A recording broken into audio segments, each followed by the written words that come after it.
Akibat musim kemarau panjang, ribuan hektar lahan pertanian di Kabupaten Tulungagung, Jawa Timur mengalami kekeringan. Untuk mempertahankan tanaman jagung, para petani terpaksa menyedot aliran sungai menggunakan pompa air yang jaraknya mencapai 1 kilo lebih. Jika dalam waktu dekat tidak segera turun hujan, tidak menutup kemungkinan para petani mengalami gagal panen.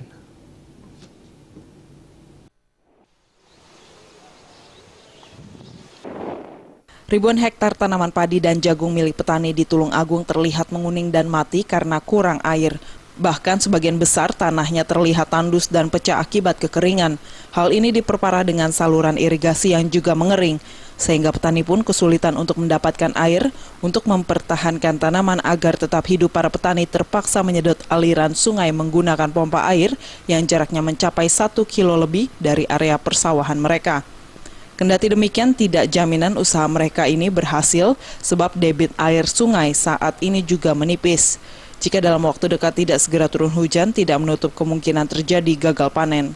Menurut Gatot Rahayu, Koordinator Pengendali Organisme Tumbuhan Dinas Pertanian Tulungagung, musim kemarau panjang ini berdampak kekeringan pada 56 desa yang tersebar di 6 kecamatan.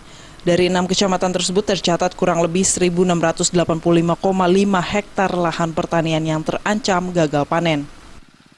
Memang di Kabupaten Tulungagung, utamanya untuk tanaman padi di musim kemarau ini mengalami kekurangan air atau terdampak adanya kekeringan.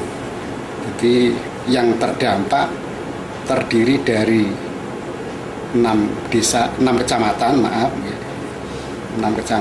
dengan luasan total 1.685,5 hektar.